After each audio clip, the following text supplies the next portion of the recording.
Ladies and gentlemen, what we're about to do is take a very impossible shot, I would say. At how many yards? 45. So at 45 yards, there's a stick down there that you cannot see because it's that thin. It's about a half a. Can I zoom in? You know what? Let me see. Can I? Oh, wait. Oh, there we go. Okay, you guys can see that. It's going across from one rock to the other. He wants to split that. That's what he wants to do. He wants to split that. All right, let's bring it on back. Bring it on back. All right. Yes, I believe it's impossible, but he wants to go for it because he's feeling himself right now. I'm feeling myself right now. Okay. I'm going to do it in 3. Okay. All right. In 3. And I'm standing. Huh? If I was in the prone, it'd probably be easier. All right. All right. Here we go.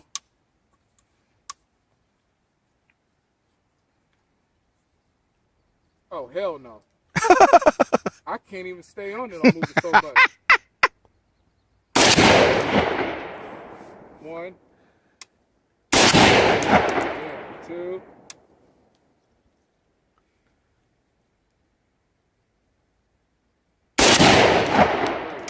It was worth the shot. Worth the shot. All right. Can I get 2 more? 2 more. 2 more. 5. Why not?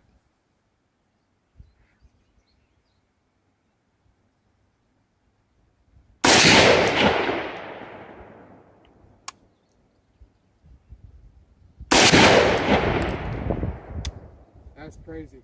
You can see my impacts above and below it. That's the cold part. All right, let's go see what's happening. So he actually hit this motherfucker, but he hit it at the top and skished it. So so you can see how you see his thumb. You see how it's very okay. There we go. Yeah, it's like I would say inch. Yeah, maybe. Yeah. All right, turn it a little bit so they can. Yep. He got right at the top of that joint. Yeah. Right at the top of it. And he got the bottom a little bit. Flip the other side. There we go. Yeah. So there's 2 shots that touched it out of the 5. I say that's damn decent. I say this motherfucker is on. This rifle is on. Right. We just got these things completely scoped in, like completely. There's a rock up there we zoned in on just to make sure we were all the way good. Let me zoom in so you can see what I'm talking about. Squirrels at 100 yards. That rock right there, we ate him alive. So, you know, we're good to go. All right. So we got 2 steel plates, and you guys know I rarely use my sights, but these things, we're 15 yards, and so I'm just going back and forth, right? So just slow.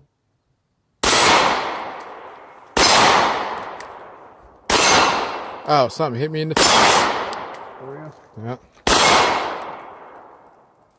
See that go up?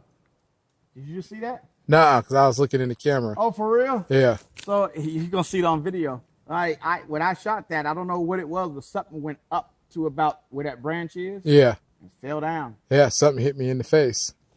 See that? Yeah. But that's my point though, was when we got the range that came back, yeah, it couldn't hurt right you. Here. Because there's people that got hit, but it didn't do anything. But stop. You got glasses on, that's good. All right. So anyhow, let me see how many. Got enough. So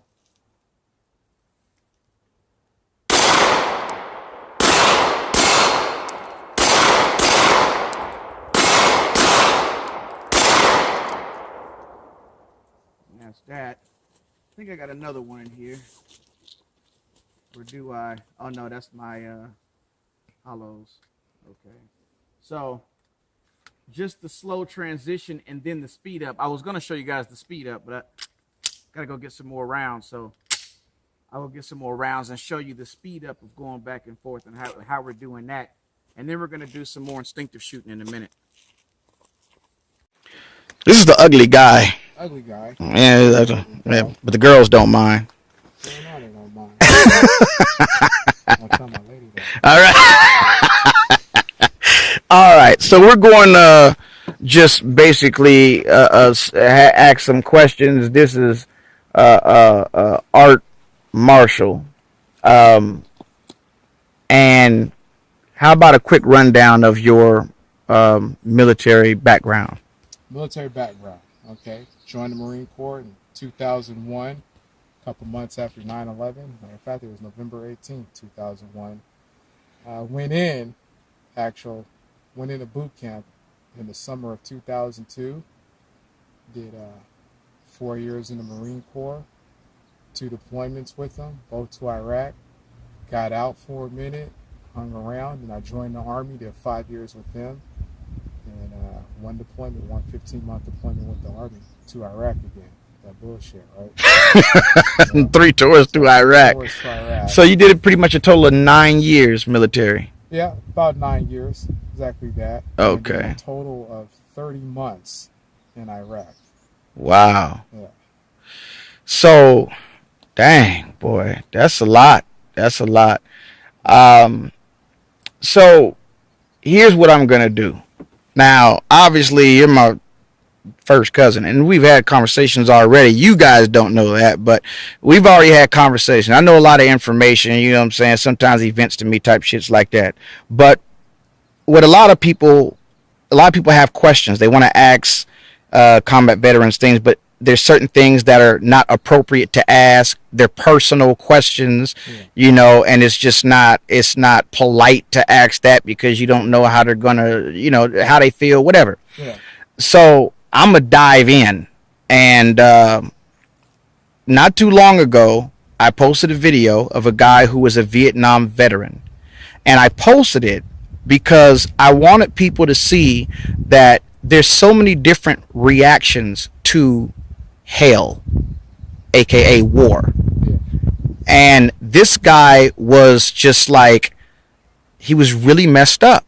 Yeah. It bothered him to talk about it. It really, really bothered him. While other people were just, it's nothing. They can just, it's nothing. You know what I mean? Yeah. And then there's even people that just love it. So when it comes to, let me ask you this. Did you have any firefights your first deployment? A couple, yeah, that I could think of off the top of my head. We had some going right into Iraq when we left from Kuwait, you know, small engagements here and there, and then all the way up into Baghdad. Damn. Yeah. Second deployment? Second deployment had a few, yeah, that I could think of off the top of my head. Yeah, and then we did the whole Fallujah thing, so that's never fun. Fallujah, damn. Yeah, and then the Joff.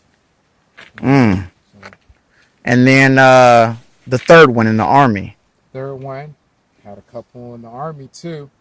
The last one I think is the one that sticks in my head the most, but I can tell you from my own personal experience, I don't glorify death. I don't promote it. It does affect different people differently, and I think I've already told you this before, and I'll say it again. You got some of those cats that go out there and they're all gung-ho, and they're like, oh, I'm gonna kill me 17 motherfuckers, and then they get into one firefight and they shut down and they stop talking, and then they ain't the same person anymore. And then you get the exact opposite though too, the ones that didn't glorify the firefights, the ones that really didn't talk about it, but when shit hit the fan, they was pulling the trigger. You know, right. They was staying on top of it. And some of those people, still live their lives kind of like how I live my life. That's pretty interesting, actually. The reverse of that, I never thought about that. The people who were just like calm and whoop, and then, but they were the ones who was really putting in the work. Running and gunning. Yeah. So you said there was the one that stuck in your mind the most. What was it about that stuck in your mind? Only reason that one stuck in my mind, and it was in the Army, and matter of fact, I got a couple friends I think in Whammy too that was there with me, Jay Mitch, but no, I don't think Jay Mitch was there. Anyways, the reason that one stuck out in my head the most is because, for one, I volunteered. It wasn't even my squad. It wasn't even, my squad leader. I just decided to go out with third platoon, or third squad. Yeah, I decided to go out with third squad that day. Just volunteer, just wanted to be on a mission. And while we were out there in Baghdad patrolling with the Iraqi police, everyone that I looked at through my window just seemed like they were pissed off. Like we don't need to be in that part of Baghdad. Right. And I specifically remember that because I'm like, why does it feel so hostile here? So then when we had the Iraqis with us, the Iraqi police, they decided they wanted to pull somebody over. They pulled over this little white four-door car with 4 people in it. And one of the Iraqi police got out and skipped up there and he did his whole shaku maku type greeting. And as soon as he said that, a pistol came out. Wow, shot him in the head. Right? And he just dropped. And so as soon as that happened and his vehicle was directly in front of mine, I witnessed the whole thing. So me being who I am, I hop out of the vehicle and then I just engage the vehicle as they're hopping out. And as I'm hopping out, I'm just balls to the wall shooting rounds at them. I just don't care no more. We had a couple contractors with us. I don't know what their name is, but they got out and engaged too. And I think 2 of them went down right then and there. And then 2 of them was able to get away and run into this garage that was right off of the street where we pulled them over at. And I shot into that garage. I didn't care. And like I said, I think the reason that stuck with me is because like I felt it coming. Right. And I don't think I've ever felt any come before like that. So I think that's why it stuck with me. And one of them got away, and the other one, he got hit a bunch of times. And we detained him and then took him back to the base. Oh, he survived. Yeah. And they made me watch him. I almost punched him right in the mouth. That's crazy. So the Iraqi police dude went up to the car and they greet him. And they killed him. Killed him on the spot. And that another reason that sticks with me is the way he fell. Just think if someone took all your life energy out of your body and you just collapse. Right. No muscle tone. Right. You're not putting any control to where you're falling, how you're falling. It's just he dropped, just like that. Woo. In fact, he landed on his knees, then straight back. So that was crazy to see. Just a straight murder.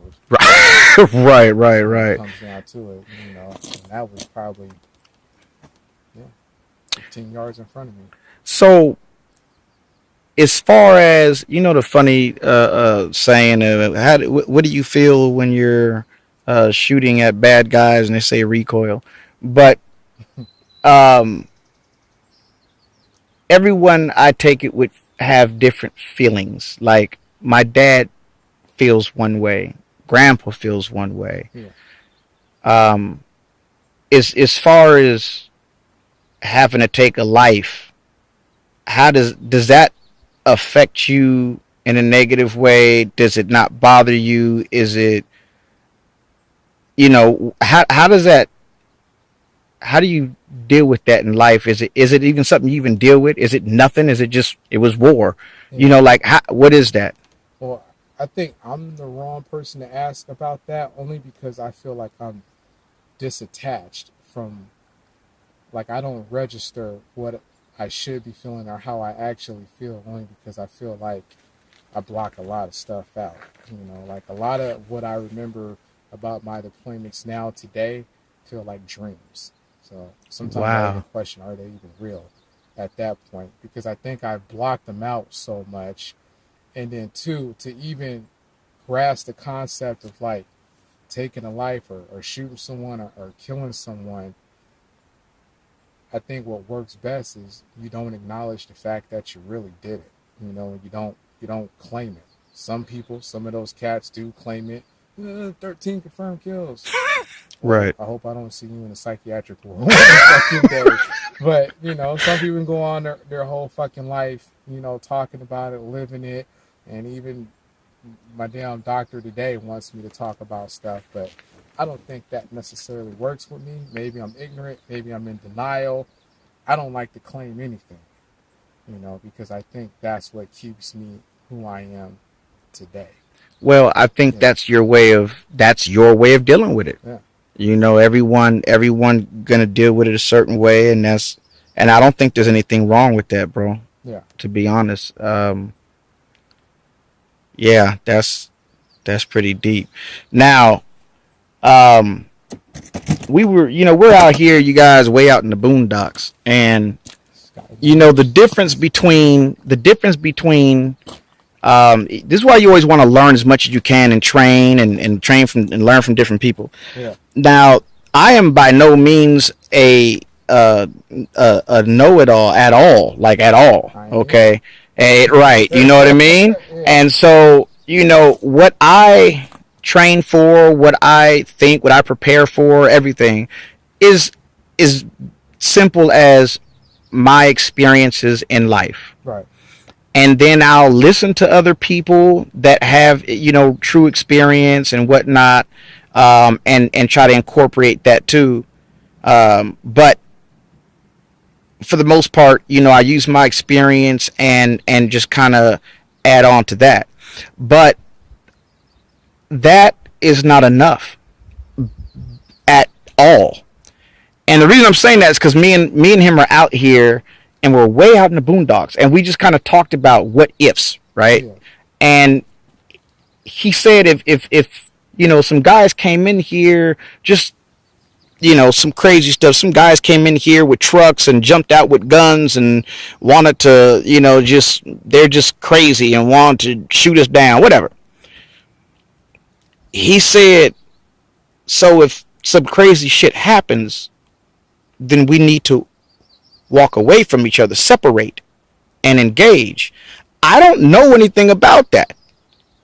Okay, I don't know nothing about that. I wouldn't even thought that. In fact, I probably would have followed him if he wouldn't have said nothing, because I don't have those tactics. My tactics are, you know, I'm at 7-Eleven and a dude ran up with a gun. Those are my tactics, because that's what I've experienced, you know, or some two dudes behind me in the car with guns trying to do a drive-by, and, you know, that's what I know, and that's all I know. Yeah. But it's very important, I would say, if you're someone who carries a gun and want to protect your family, to get information from many places you can, because what he just said is tactics that I wasn't even thinking about. Yeah. It makes sense to me too, and I remember talking about stuff like this when I was in the military. But if we are together, for whatever type scenario that is, he misses me by a little, he hits you a lot.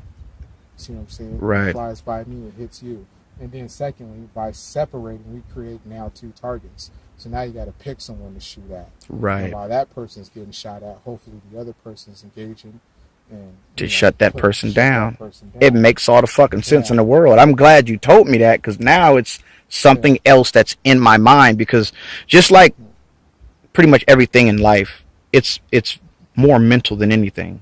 Yeah, mental would kill you though too, and that's the other thing. If you can't work through it mentally, and you shut down or you panic, yeah, you're more than likely gonna get hit and you're gonna die. You know, those are the ones that don't act accordingly or act appropriately. And you know, we've been shot at. I've been shot at. I don't know how many times, and it's so weird because with each time that I've been shot at, for me, personally speaking, things slow down, right? And I can see where it's coming from. I can understand where it's coming from, and then I can go sit behind something and know, okay, for the moment right now, I'm safe. So Right. what do I need to do? And what is everybody else doing around me? Right. You know? And then for other people, it's like, it's fast. Right. And I think the slowing down thing works for me. Now, the backside to that, the fear factor to that I've always had, is because everything slows down for me. I feel like I'm moving slow. Right. Right. Right? So then even when I'm moving from one spot to another spot, I'm like, I can't move fucking fast enough. And as I'm moving, I'm like, ah! So I was about to hit, Ah! And that going back to that last firefight that I had January 8th, when I stepped out of the truck, I stepped out in front of the truck. And then, bah, bah, bah, he was shooting at me. And I'm like, ah! And I walked back and grabbed the front of the truck and engaged, But Yeah. from that 5 feet of distance, I felt like it took maybe 2.5 minutes, Right. Because it was so slow. And that's funny because now I'm wondering if that's genetic because me we're first cousins. My mom and his dad are full-blooded brother sister, almost twins, and look just alike. But I do the same thing. I've said that to you guys in other videos. Everything slows down. Yeah. I mean, it's even when I fight. It's just period with the max adrenaline dump. Yeah. Everything slows down. I see punches move slow. Yeah. I mean, just everything slows down, and then my pain receptor shut down. I can't feel pain. Yeah. That goes away. I learned to fight like that physically because shit slows down Mm-hmm. and I could see it coming. And then now that I'm fucking 36 years old, I've even made it up in my mind that I'll take a couple punches to make sure I give you some better punches. Right. And that's just how I roll it. But I've been successful thus far for most of my street fighting career. I don't like to fight now, but I will if I have to. Right.